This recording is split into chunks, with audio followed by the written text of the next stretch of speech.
ಕನಕಪುರ ಸಂವಿಧಾನ ಅಂಗೀಕಾರವಾಗಿ 75 ವರ್ಷ ಪೂರ್ಣಗೊಳಿಸಿದ ಅಂಗವಾಗಿ ಬಹುಜನ ಜಾಗೃತಿ ವೇದಿಕೆ ವತಿಯಿಂದ ಸಂವಿಧಾನ ಮಹತ್ವ ಮತ್ತು ಆಶಯಗಳ ಬಗ್ಗೆ ಅರಿವು ಮೂಡಿಸುವ ಉದ್ದೇಶದಿಂದ ಮಹಿಳಾ ಮತ್ತು ಮಕ್ಕಳ ಹಕ್ಕುಗಳ ಬಗ್ಗೆ ಜಾಗೃತಿ ಹಾಗೂ ಸಾಂಸ್ಕೃತಿಕ ಕಾರ್ಯಕ್ರಮಗಳು ನಡೆದವು. ಭಾನುವಾರ ನಗರದ ರೋಟರಿ ಭವನದಲ್ಲಿ ಕಾರ್ಯಕ್ರಮ ಉದ್ಘಾಟಿಸಿದ ಮಾಜಿ ಸಂಸದರಾದ ಡಿ.ಕೆ. ಸುರೇಶ್ ಮಾತನಾಡಿ, ಡಾಕ್ಟರ್ ಬಿ.ಆರ್. ಅಂಬೇಡ್ಕರ್ ರಚಿಸಿದ ಸಂವಿಧಾನದ ಆತ್ಮ ಮತ್ತು ಮಹತ್ವ ಹಾಗೂ ಸದಾಶಯಗಳನ್ನು ಪ್ರತಿಯೊಬ್ಬರೂ ಅರಿಯಬೇಕು. ಸಂವಿಧಾನ ಜಾಗೃತಿಗಾಗಿ ಇಂತಹ ಕಾರ್ಯಕ್ರಮಗಳು ನಡೆಯಬೇಕಿದೆ ಎಂದರು. ಪ್ರಾಧ್ಯಾಪಕಿ ದೀಪಾ ವಿಶೇಷ ಉಪನ್ಯಾಸ ನೀಡಿ, ಭಾರತೀಯ ಕಾನೂನುಗಳಿಲ್ಲದ ಕಾಲಘಟ್ಟದಲ್ಲಿ ಬದುಕಿದ್ದ ಡಾಕ್ಟರ್ ಬಿ.ಆರ್. ಅಂಬೇಡ್ಕರ್ ಅವರು ಅಂದಿನ ಮೀಸಲಾತಿ ರಹಿತ ಸಮಾಜದಲ್ಲಿ ಶೋಷಣೆ, ಸಮಾನತೆ, ಅಸ್ಪೃಶ್ಯತೆಯನ್ನು ಸಹಿಸಿಕೊಂಡು ಆತ್ಮಗೌರವದಿಂದ ಬದುಕಿದ್ದರು. ಸಾಮಾಜಿಕ ಪಿಡುಗುಗಳ ವಿರುದ್ಧ ಧ್ವನಿ ಎತ್ತಿದ್ದ, ಸಮಾಜದ ಶ್ರೇಯೋಭಿವೃದ್ಧಿಗೆ ಸಂವಿಧಾನ ಸಮರ್ಪಣೆ ಮಾಡಿದ ಮಹಾಚೇತನ ಡಾಕ್ಟರ್ ಅಂಬೇಡ್ಕರ್ ಎಂದರು. ಕಾರ್ಯಕ್ರಮದಲ್ಲಿ ವಿವಿಧ ರಂಗಗಳಲ್ಲಿ ಸಾಧನೆಗೈದವರಿಗೆ ಸನ್ಮಾನಿಸಲಾಯಿತು. ಈ ಸಂದರ್ಭದಲ್ಲಿ ಎಂಎಲ್ಸಿ ಎಸ್. ರವಿ, ಮಹಿಳಾ ಮತ್ತು ಮಕ್ಕಳ ಅಭಿವೃದ್ಧಿ ಇಲಾಖೆ ಮೇಲ್ವಿಚಾರಕಿ ಎಚ್.ಎಂ. ದಿವ್ಯಶ್ರೀ, ಪ್ರಾಧ್ಯಾಪಕಿ ಹಾಗೂ ವಕೀಲೆ ದೀಪಾ, ತಾಲೂಕು ಗ್ಯಾರಂಟಿ ಅನುಷ್ಠಾನ ಸಮಿತಿ ಅಧ್ಯಕ್ಷ ದಿಲೀಪ್, ನಗರಸಭಾಧ್ಯಕ್ಷೆ ಲಕ್ಷ್ಮೀದೇವಮ್ಮ, ಬಹುಜನ ಜಾಗೃತಿ ವೇದಿಕೆ ಜಿಲ್ಲಾಧ್ಯಕ್ಷ ನೀಲಿ ರಮೇಶ್ ಮುಂತಾದವರು ಉಪಸ್ಥಿತರಿದ್ದರು. ಇವತ್ತು ರಾಜ್ಯ ಮಟ್ಟದ ಸಂಪನ್ಮೂಲ ವ್ಯಕ್ತಿಗಳಾಗಿ ಸಂವಿಧಾನದ ಬಗ್ಗೆ ಮತ್ತು ಆಶಯಗಳ ಬಗ್ಗೆ ಮಾತಾಡಲಿಕ್ಕೆ ಇವತ್ತು ನಮ್ಮ ನಾಯಕರಿದ್ದಾರೆ, ಅವ್ರು ಮಾತಾಡ್ತಾರೆ. ನಾನು ಒಂದೇ ಒಂದು ನಿಮಿಷದಲ್ಲಿ ನನ್ನ ಮಾತನ್ನ ಪ್ರಾಸ್ತಾವಿಕವನ್ನ ಮಾತಾಡಿ ಮುಗಿಸ್ತೀನಿ. ಬಂಧುಗಳೇ, ಭಾರತ ದೇಶದಲ್ಲಿ ನಾವೆಲ್ಲರೂ ಕೂಡ ಬದುಕ್ತಾ ಇದ್ದೀವಿ, ತುಂಬಾ ಚೆನ್ನಾಗಿದ್ದೀವಿ. ನಮ್ಗೆ ಅನ್ಯಾಯ ಆದ್ರೆ, ತೊಂದರೆ ಆದ್ರೆ ಮಾತಾಡೋದ ಹಕ್ಕು, ಸ್ವಾತಂತ್ರ್ಯದ ಹಕ್ಕು, ಸೋದರತ್ವದ ಹಕ್ಕು, ಪರಸ್ಪರ ಗೌರವ ಇವೆಲ್ಲರೂ ಕೂಡ ನಮ್ಗೆ ಸಿಗ್ತಾ ಇದೆ ಅಂತಂದ್ರೆ ಅದು ಒಂದು ಚೌಕಟ್ಟು, ಅದು ಒಂದು ಕಾನೂನು. ಅದನ್ನೇನಂತ ಕರಿತೀವಿ ಅಂತಂದ್ರೆ ಸಂವಿಧಾನ. ನಮ್ಗೆ 1949ರಲ್ಲಿ ನವೆಂಬರ್ 26ನೇ ತಾರೀಕು ನಮ್ಗೆ ಸಮರ್ಪಣಾ ದಿನಾಚರಣೆಯನ್ನ ಮಾಡ್ತೀವಿ ನಾವು. ಹಾಗೇನೆ ಜನವರಿ 26ನೇ ತಾರೀಕು 1950 ನಮ್ಗೆ ನಾವೇ ಅರ್ಪಿಸಿಕೊಂಡಂತಹ ದಿನಾಚರಣೆ ಕಾನೂನು, ಅದು ಸಂವಿಧಾನ ದಿನಾಚರಣೆಯನ್ನ ನಾವು ಆಚರಣೆ ಮಾಡ್ತೀವಿ. ಇಲ್ಲಿ 1950ರಿಂದ ಹಿಂದೆ ಒಂದು ಸಂವಿಧಾನ ಇತ್ತು. ಇಲ್ಲಿ ತಿಳ್ಕೊಳ್ಳಿ ಸ್ನೇಹಿತರೆ ಎಲ್ಲರೂ, ಸಂವಿಧಾನ 1950 ಜಾರಿ ಆಯ್ತಲ್ಲ 26ನೇ ತಾರೀಕು, ಅದರಿಂದ ಹಿಂದೆ ಒಂದು ಕಾನೂನು ಇತ್ತು. ಆ ಕಾನೂನು ಯಾವುದು ಅಂತಂದ್ರೆ ಮನುಸ್ಮೃತಿ ಅಂತ. ಈ ಮನುಸ್ಮೃತಿಲಿ ನೀವ್ ಯಾರು ಕೂಡ ಓದಂಗಿಲ್ಲ, ನೀವ್ ಯಾರು ಕೂಡ ಸರಿಯಾದ ಒಳ್ಳೆ ಬಟ್ಟೆ ಹಾಕೊಳ್ಳಂಗಿಲ್ಲ, ನೀವ್ ಯಾರು ಕೂಡ ಒಡೆ ಹಾಕಂಗಿಲ್ಲ, ಯಾವುದೇ ಕಾರಣಕ್ಕೆ ಶಿಕ್ಷಣವನ್ನ ಪಡ್ಕೊಳ್ಳಂಗಿಲ್ಲ, ಕೇಳಿಸ್ಕೊಳ್ಳಂಗಿಲ್ಲ, ಕೇಳಿಸ್ಕೊಂಡ್ರೆ ಕಿವಿಗೆ ಸೀಸ ಹೋಗ್ತಾ ಇದ್ರು. ಹೀನಾಯ ಸ್ಥಿತಿಯ ಗುಲಾಮ ಪದ್ಧತಿಯನ್ನ ತುಂಬಾ ನೀಟಾಗಿ ಒಂದು ಮನುವಾದ ವ್ಯವಸ್ಥೆ, ನೀಟಾಗಿ ವ್ಯವಸ್ಥೆಯನ್ನ ಮೇಲು ಮತ್ತು ಕೀಳು ವರ್ಣಾಶ್ರಮ ವ್ಯವಸ್ಥೆಯನ್ನು ತಂದು ಹೀನಾಯ ಸ್ಥಿತಿ ಇತ್ತು.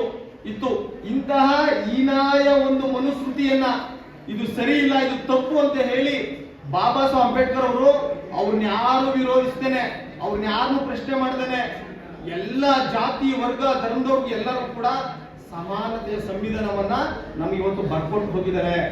ಇಂತಹ ಸಮಾನತೆವಾದ ಸಂವಿಧಾನವನ್ನ ನಮ್ಗೆ ಬರ್ಕೊಟ್ಟಿರೋದಕ್ಕೆ ನಾವೆಲ್ಲರೂ ಕೂಡ ಮಹಿಳೆಯರಾಗಿರ್ಬೋದು, ಮಕ್ಕಳಾಗಿರ್ಬೋದು, ಹಿರಿಯರಾಗಿರ್ಬೋದು, ಪ್ರತಿಯೊಂದು ಇಲಾಖೆಗಳಾಗಿರ್ಬೋದು, ಪರಿಸರ ಆಗಿರ್ಬೋದು ಅಥವಾ ಇನ್ನಿತರ ವಿಚಾರಗಳು ಎಲ್ಲರೂ ಕೂಡ ಕಾನೂನಿನ ಚೌಕಟ್ಟಲ್ಲೇ ನಡೀತಾ ಇವೆ. ಅದಕ್ಕೆ ಕಾರಣಕರ್ತರು ಬಾಬಾ ಸಾಹೇಬ್ ಅಂಬೇಡ್ಕರ್ ಅವರು. ನನಗಿಲ್ಲೊಂದು ಪ್ರಶ್ನೆ ಇದೆ. ನಾವು ಏನಾದ್ರೂ ಒಂದು ಕೆಲಸ ಮಾಡ್ಬೇಕಂದ್ರೆ ಸಖತ್ ಕಷ್ಟ ಪಡ್ತೀವಿ, ಆದ್ರೆ ನಾನು ಹಂಗ್ ಮಾಡಿದೆ, ನಾನು ಹಿಂಗ್ ಮಾಡಿದೆ ಅಂತ ಹೇಳಿ ಹೇಳ್ಕೊಂತೀವಿ. ಆದ್ರೆ ಭಾರತ ದೇಶದ ಬಾಬಾ ಸಾಹೇಬ್ ಅಂಬೇಡ್ಕರ್ ಬರೆದಿರುವಂತಹ ಸಂವಿಧಾನ 2 ವರ್ಷಗಳ ಕಾಲ 11 ತಿಂಗಳು 17 ದಿನಗಳ ಕಾಲ ನಿದ್ದೆ ಬಿಟ್ಟು ಆರೋಗ್ಯನ ಕೆಡಿಸ್ಕೊಂಡು ಬಹಳ ಈ ವ್ಯವಸ್ಥೆಗೆ, ಈ ಸಮಾಜಕ್ಕೆ ಅದ್ಭುತವಾದಂತಹ ಸಮಾನತೆಯ ಸಂವಿಧಾನ ಕೊಡ್ಲೇಬೇಕು ಅಂತ ಹೇಳಿ ಈ ದೇಶಕ್ಕೆ ನಮ್ಗೆ ಸಂವಿಧಾನ ಕೊಟ್ಟರು. ಅಂತ ಸಂವಿಧಾನ ಸರಿಯಾಗಿದೆಯೋ ತಪ್ಪಾಗಿದೆಯೋ ಅಂತ ಹೇಳಿ ಒಂದು ವ್ಯವಸ್ಥೆ 3,000 ಜನರನ್ನ ಪಂಡಿತರನ್ನ ವಿದ್ವಾಂಸರನ್ನ ಅವ್ರನ್ನ ಒಂದು ಸಮಿತಿ ಮಾಡ್ತಾರೆ. ಅವರೆಲ್ಲರೂ ಕೂಡ ಬಾಬಾ ಸಾಹೇಬ್ ಅಂಬೇಡ್ಕರ್ ಬರೆದಂತಹ ಸಂವಿಧಾನದ ಬಗ್ಗೆ ಪ್ರಶ್ನೆಗಳನ್ನ ಕೇಳ್ತಾರೆ. ಇವತ್ತು ಎಂತೆಂತ ಪ್ರಶ್ನೆಗಳು ಗೊತ್ತಾ? ನಾವ್ ಯಾರು ಪ್ರಶ್ನೆ ಮಾಡಿದ್ರೆ ನನ್ ಯಾಕೋ ಪ್ರಶ್ನೆ ಮಾಡ್ತೀವಿ ಅಂತ ಕೇಳ್ತಾರೆ, ಅದು ಇದು ಅಂತ ಪ್ರಶ್ನೆ ಮಾಡ್ತಾರೆ. ಆದ್ರೆ ಭಾರತ ದೇಶಕ್ಕೆ ಸಂವಿಧಾನ ಬರೆಯುವಂತ ಸಂದರ್ಭದಲ್ಲಿ 3,000 ಪ್ರಶ್ನೆಗಳು, 3,000 ಜನ ಪ್ರಶ್ನೆ ಮಾಡುವಾಗ ಬಾಬಾ ಸಾಹೇಬ್ ಅಂಬೇಡ್ಕರ್ ಅವರು ಒಂದು ಚೂರು ಕೋಪ ಮಾಡ್ಕೊಳ್ಳದೇನೆ, ಒಂದು ಚೂರು ನೊಂದುಕೊಳ್ಳದೇನೆ ತುಂಬಾ ನೀಟಾಗಿ ಎಲ್ಲರಿಗೂ ಕೂಡ ಉತ್ತರವನ್ನು ಕೊಡ್ತಾರೆ. ಉತ್ತರ ಕೊಟ್ಟಿದ್ದಕ್ಕೆ ಅವರು 3,000 ಜನ ಕೂಡ ಸಹಿ ಹಾಕ್ತಾರೆ. ಇದು ಬಾಬಾ ಸಾಹೇಬ್ ಬರೆದಿರುವಂತಹ ಸಂವಿಧಾನ ಯೋಗ್ಯವಾಗಿದೆ ಅಂತ ಹೇಳಿ ಡಿಕ್ಲೇರ್ ಮಾಡ್ತಾರೆ. ಇಂತಹ ಬಾಬಾ ಸಾಹೇಬ್ ಅಂಬೇಡ್ಕರ್ ಅವರು ನಮಗೆ ಇವತ್ತು ನಿಜವಾಗ್ಲೂ ದೇವರ ಸಮಾನ. ಹೇಗೆ ಬುದ್ಧ ಬಸವ ಅವರು ವಚನಗಳಲ್ಲಿ ಹೇಗೆ ಆ ವಚನದ ಮೂಲಕ ನಮಗೆ ಕಾನೂನನ್ನ ಮಾಡಿಕೊಟ್ರೋ, ಅದೇ ರೀತಿ ಬಾಬಾ ಸಾಹೇಬ್ ಅಂಬೇಡ್ಕರ್ ಅವರು ಸಂವಿಧಾನದ ಪುಸ್ತಕದ ಮೂಲಕ ಕಾಯ್ದೆಗಳನ್ನ ನಮಗೆ ಮಾಡಿಕೊಟ್ಟಿದ್ದಾರೆ ಬಂಧುಗಳೇ. ಈ ಒಂದು ವಿಚಾರದಲ್ಲಿ ನಾನು ಬಹಳ ಇನ್ನೊಂದು ವಿಚಾರ ಹೇಳ್ತೀನಿ. ಈ ವ್ಯವಸ್ಥೆಯಲ್ಲಿ ಯಾರಾದ್ರೂ ಕೂಡ ನಾನಿವತ್ತು ಮಾತಾಡ್ತಾ ಇದ್ದೀನಿ ಅಂತಂದ್ರೆ, ಒಳ್ಳೆ ಬಟ್ಟೆ ಹಾಕ್ತಾ ಇದೀವಿ ಅಂತಂತಂದ್ರೆ, ಒಂದು ಉದ್ಯೋಗ ತಗೋತಾ ಇದೀವಿ ಅಂತಂತಂದ್ರೆ, ಒಡವೆ ಹಾಕಂತ ಇದೀವಿ ಅಂತಂತಂದ್ರೆ, ಒಳ್ಳೆ ಮನೆ ಕಟ್ತಾ ಇದೀವಿ ಅಂತಂದ್ರೆ, ನಿಮ್ಮದೇನು ಮಲಗ್ತಾ ಇದೀವಿ ಅಂತಂತಂದ್ರೆ ಅದಕ್ಕೆ ಡಾಕ್ಟರ್ ಬಾಬಾ ಸಾಹೇಬ್ ಅಂಬೇಡ್ಕರ್ ಅವರ ಕಾನೂನು. ಇಂತಹ ಕಾನೂನನ್ನ ಕಿಡಿಗೇಡಿಗಳು, ಮನುವಾದಿಗಳು ಇವತ್ತು ಕಿರ್ಚೋ ಕೆಲಸ ಮಾಡ್ತಾ ಇದ್ದಾರೆ. ಬಾಬಾ ಸಾಹೇಬ್ ಅಂಬೇಡ್ಕರ್ ಬರೆದ ಸಂವಿಧಾನವನ್ನ ಸರಿ ಇಲ್ಲ ಅಂತ ಹೇಳ್ತಾ ಇದ್ದಾರೆ. ಒಬ್ಬ ಇಡಿಯಟ್ಟಿದ್ದಾನೆ, ಮನುವಾದಿಯ ಮನಸ್ಥಿತಿಯಿಂದ ನಾವು ಬಂದಿರುವುದೇ ಈ ಸಂವಿಧಾನವನ್ನ ನಾವು ವಜಾ ಮಾಡ್ಲಿಕ್ಕೆ ಅಂತ ಹೇಳ್ತೇನೆ. ಅನಂತ್ ಕುಮಾರ್ ಹೆಗಡೆ ಅಂತ ಒಬ್ಬ ಮನುವಾದಿ. ಇಂಥವ್ರನ್ನ ನಾವು ಸೋಲಿಸಬೇಕಾಗಿದೆ, ಇಂಥವ್ರನ್ನ ಮನೆ ಕಳಿಸ್ಬೇಕಾಗಿದೆ. ಅಷ್ಟೇ ಅಲ್ಲ, ಬಾಬಾ ಸಾಹೇಬ್ ಅಂಬೇಡ್ಕರ್ ಬಾಬಾ ಸಾಹೇಬ್ ಅಂಬೇಡ್ಕರ್ ಬಾಬಾ ಸಾಹೇಬ್ ಅಂಬೇಡ್ಕರ್ ಅಂತ ಯಾಕೆ ನೀವು ಪದೇ ಪದೇ ಮಾತಾಡ್ತೀರಿ? ನೀವು ಈ ಅಂಬೇಡ್ಕರ್ ಅಂಬೇಡ್ಕರ್ ಅಂತ ಹೇಳ್ಬಿಟ್ಟಿದ್ರೆ ನಿಮ್ಗೆ ಏನು ಸಮಸ್ಯೆ, ನಿಮ್ಗೆಲ್ಲ ಬರೀ ತೊಂದರೆಗಳಾಗ್ತದೆ. ದೇವ್ರು ಅಂತ ಅಂದ್ಬಿಡಿ, ನಿಮ್ಗೆ ಸ್ವರ್ಗ ಪ್ರಾಪ್ತಿ ಆಗ್ತದೆ ಅಂತ ಹೇಳ್ತಾನೆ ಒಬ್ಬ ಕೇಂದ್ರ ಗೃಹ ಮಂತ್ರಿ. ನಮ್ಗೆ ಈ ಪ್ರಶ್ನೆ ಇದೆ, ಸ್ವಾಮಿ, ನಮ್ಗೆ ಬದುಕನ್ನ ಕೊಟ್ಟಿರುವಂತದ್ದು, ನಮ್ಗೆ ಜೀವನ ಕೊಟ್ಟಿರುವಂತದ್ದು ಬಾಬಾ ಸಾಹೇಬ್ ಅಂಬೇಡ್ಕರ್ ಅವರ ಕಾನೂನು. ಈ ಕಾನೂನು ಇಲ್ಲ ಅಂತಂದ್ರೆ ನಾವು ಶಿಕ್ಷಣ ಪಡ್ಕೊಳ್ಳೋದಾಗ್ತಾ ಇಲ್ಲ. ಕಾನೂನು ಇಲ್ಲ ಅಂತಂದ್ರೆ ಶಿಕ್ಷಣ ಪಡ್ಕೊಂತ ಇರಲಿಲ್ಲ. ಈ ಕಾನೂನಾತ್ಮಕವಾಗಿ ನಾವೆಲ್ಲರೂ ಕೂಡ ಒಂದು ಅಷ್ಟು ಉದ್ಯೋಗಗಳನ್ನ ತಗೊಂಡು ಮೀಸಲಾತಿಯನ್ನು ತಗೊಂಡು ನಾವು ಬದುಕ್ತಾ ಇದೀವಲ್ಲ, ಅದಕ್ಕೆ ಬಾಬಾ ಸಾಹೇಬ್ ಅಂಬೇಡ್ಕರ್ ಅವರ ಬರೆದಂತ ಸಂವಿಧಾನ ಅಂತ ನಾನಾದ್ರೂ ಕೂಡ ಈ ಸಂದರ್ಭದಲ್ಲಿ ಹೇಳ್ತಾ, ಬಂಧುಗಳೇ, ಈ ದೇಶದಲ್ಲಿ ಕುರಾನ್ ಇರ್ಬೋದು ಅಥವಾ ಬೈಬಲ್ ಆಗಿರ್ಬೋದು, ಎಲ್ಲ ಬೇರೆ ಬೇರೆ ಧರ್ಮದವರು ಒಂದೊಂದೊಂದೊಂದು ಗ್ರಂಥಗಳಿದೆ. ಈ ಎಲ್ಲ ಗ್ರಂಥಗಳಿಗೂ ಕೂಡ ಸೇರಿ ದೊಡ್ಡ ಪವಿತ್ರ ಗ್ರಂಥ ಯಾವುದು ಅಂತಂತಂದ್ರೆ ಅದು ನಮ್ಮ ಸಂವಿಧಾನ ಬಂಧುಗಳೇ. ಹಾಗಾಗಿ ಈ ಸಂವಿಧಾನವನ್ನ ಯಾವತ್ತೂ ನಾವು ಗಟ್ಟಿ ಮಾಡ್ಕೊಂಡೇ ಹೋಗ್ಬೇಕಾಗತ್ತೆ. ನಮ್ಮ ರವಿ ಸರ್ ಹೇಳಿದಂಗೆ ಸಂವಿಧಾನ ಇವತ್ತು ನಮಗೆ ದೇವರಿದ್ದಂಗೆ, ತಂದೆ ತಾಯಿ ಇದ್ದಂಗೆ.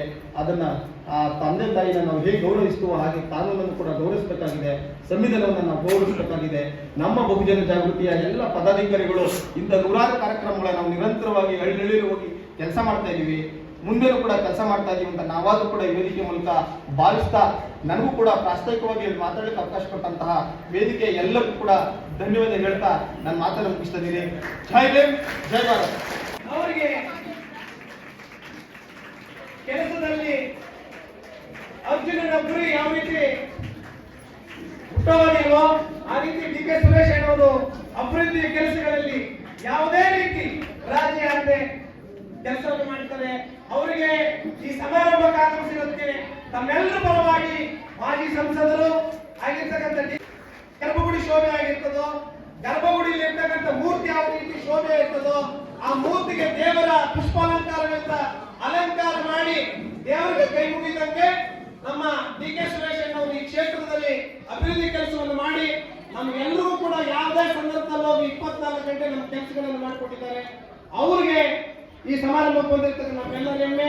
ಸಂವಿಧಾನದ ಪರವಾಗಿ ದೆಹಲಿನಲ್ಲಿ ಹೋರಾಟ ಮಾಡ್ತಕ್ಕಂಥ ಒಬ್ಬ ಗಟ್ಟಿತನದ ರಾಜಕಾರಣಿ ಯಾರು ಇದ್ರೆ ಅದು ಬರೀ ಎದೆಗಾರಿಕೆಯಿಂದ ಗಂಟಾಘೋಷವಾಗಿ ಡಿ ಕೆ ಸುರೇಶ್ ಅಂತೇಳಿ ಅಂತ ಒಬ್ಬ ರಾಜಕಾರಣಿ.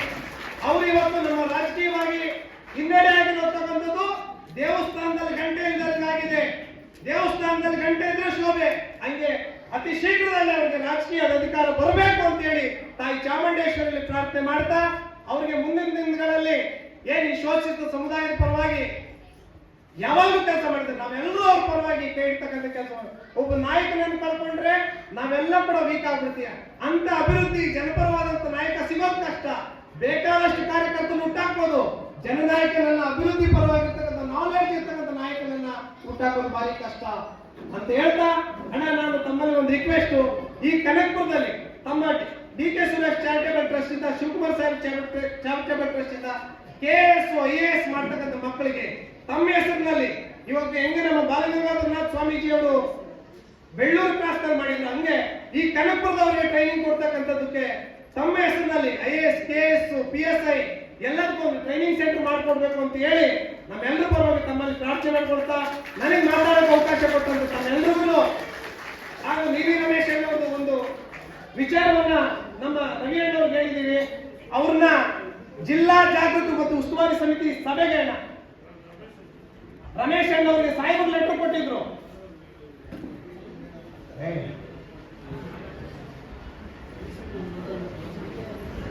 ಅದೊಂದು ಸಾಹೇಬರು ಲೆಟರ್ ಕೊಟ್ಟಿದ್ದಾರೆ, ನಾವೆಲ್ಲ ಹೋಗಿ ಹೇಳಿದೀವಿ ಅಣ್ಣ.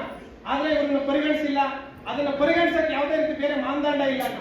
ನಮ್ಮ ಸಮುದಾಯದ ಹೋರಾಟಗಾರರಾಗಿರೋದ್ರಿಂದ ಇವ್ರನ್ನ ಪರಿಗಣಿಸಬೇಕು ಅಂತ ಡಿ ಕೆ ಸುರೇಶ್ ಅಣ್ಣವರಲ್ಲಿ ತಮ್ಮೆಲ್ಲರೂ ಪರವಾಗಿ ಒತ್ತಾಯ ಮಾಡ್ತಾ ಇದ್ದೀನಿ. ಯಾಕಂದ್ರೆ ಆ ಜಾಗೃತಿ ಸಮಿತಿ ಧ್ವನಿನೇ ಇದ್ದಂಗೆ ಆಗುತ್ತಿದೆ, ನಮ್ಮ ಸಮಸ್ಯೆಗಳ ಗತಿ ಇಲ್ಲ ಅಣ್ಣ. ಹಾಗಾಗಿ ತಾವು ಮಾಡ್ಕೊಡ್ಬೇಕಂತ ಹೇಳ್ತಾ ನಾನು ಹೆಚ್ಚಿಗೆ ಮಾತಾಡಕ್ ಹೋಗುದಿಲ್ಲ. ತಮ್ಮೆಲ್ಲರಿಗೂ ಕೂಡ ವೇದಿಕೆ ಮೇಲೆ ಇರ್ತಕ್ಕಂಥ ಎಲ್ಲ ಗಣ್ಯರಿಗೂ ಕೂಡ ಹೊಂದಿಸಿ ನಾನು ಮಾತು ಮುಗಿಸ್ತಾ ಇದ್ದೀನಿ. ಜೈ ಭೀಮ್, ಜೈ ಕರ್ನಾಟಕ. ಹಾಗೆ ಅವರಿಗೆ ಕೀರ್ತಿ ಕಳಸ ಆಗಿರ್ತಕ್ಕಂತಹ ನಮ್ಮ ನಿಮ್ಮೆಲ್ಲರ ಸಹೋದರರು ಹಾಗೆ ನಮ್ಮ ನಾಯಕರು ಕೂಡ ಆಗಿರ್ತಕ್ಕಂತಹ ಸನ್ಮಾನ್ಯ ಶ್ರೀ ಡಿ ಕೆ ಸುರೇಶ್ ಅವರು ವೇದಿಕೆಯನ್ನು ಅಲಂಕರಿಸಿದರೆ ಅವರಿಗೆ ನಮ್ಮ ನಿಮ್ಮೆಲ್ಲರ ಪರವಾಗಿ ಪ್ರೀತಿಯಿಂದ ಹೃದಯಪೂರ್ವಕ ಸುಸ್ವಾಗತವನ್ನು ಬಯಸೋಣ.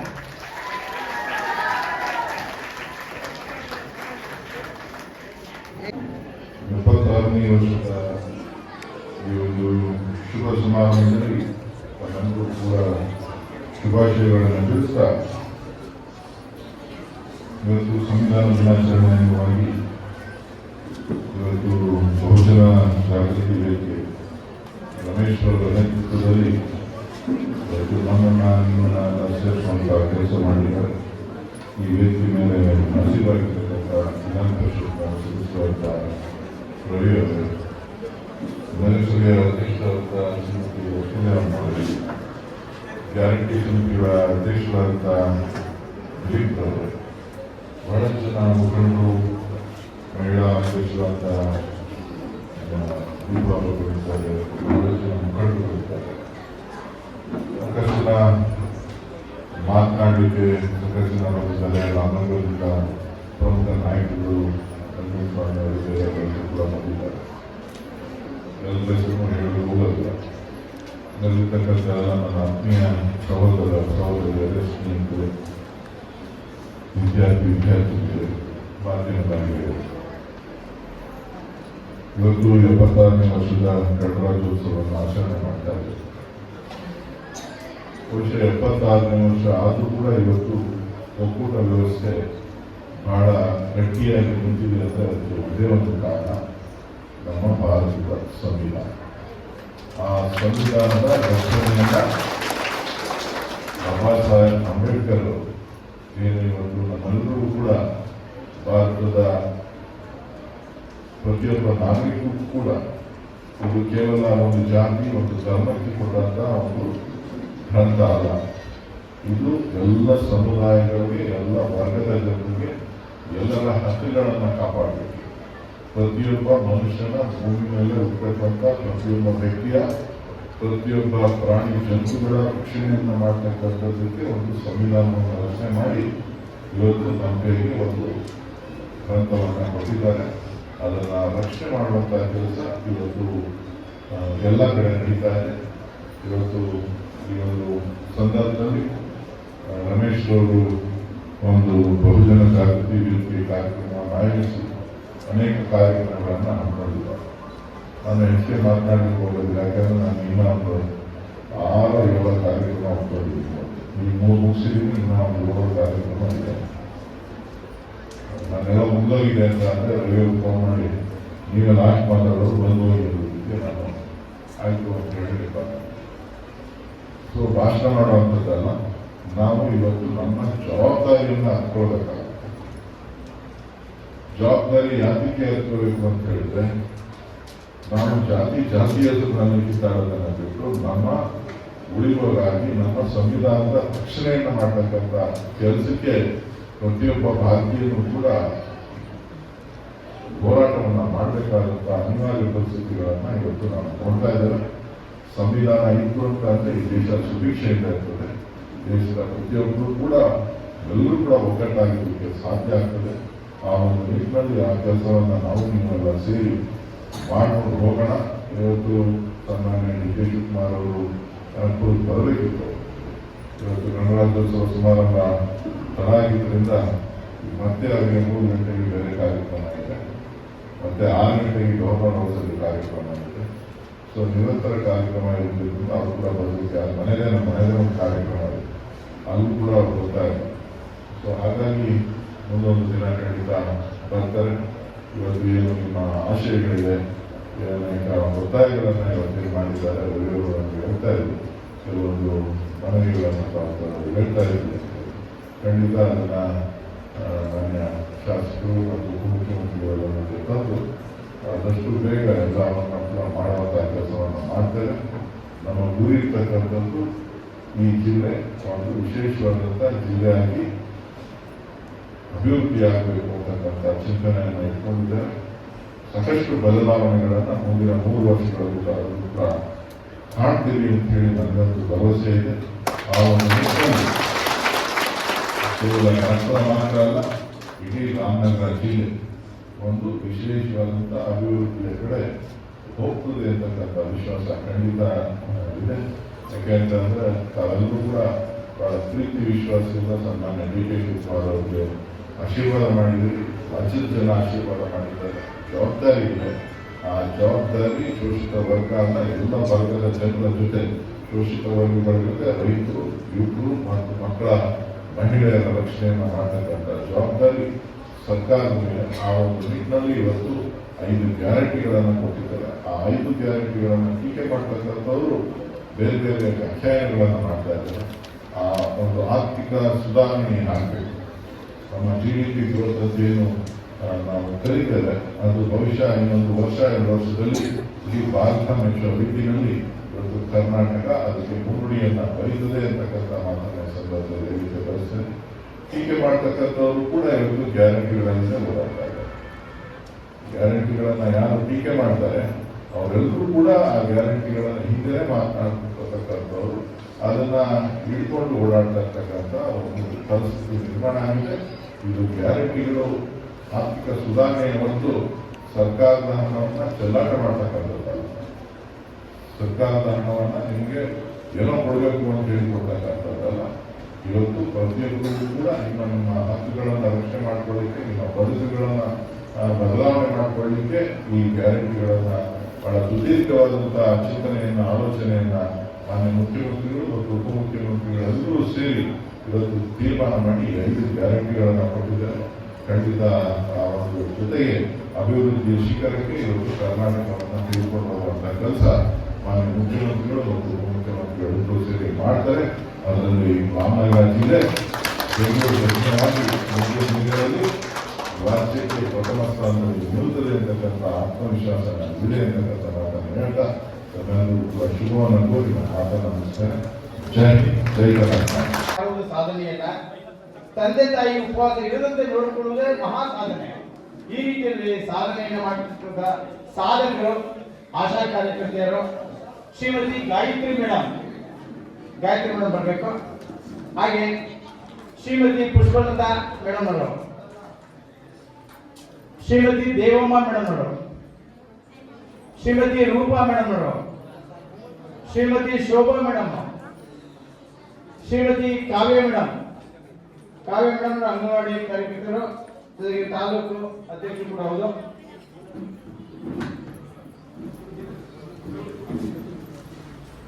ಇವರೆಲ್ಲರನ್ನ ಅರ್ಥಪೂರ್ಣವಾಗಿ ಬಾಗಿನ ಸಮರ್ಪಣೆ ಮಾಡುವುದರ ಮೂಲಕ ಗೌರವ ಸಮರ್ಪಣೆಯನ್ನು ಮಾಡ್ತಾ ನಮ್ಮ ನಿಮ್ಮೆಲ್ಲರ ನಾಯಕರಾಗಿರ್ತಕ್ಕಂತಹ ಸನ್ಮಾನ್ಯ ಶ್ರೀ ಡಿ ಕೆ ಸುರೇಶ್ ಅವರು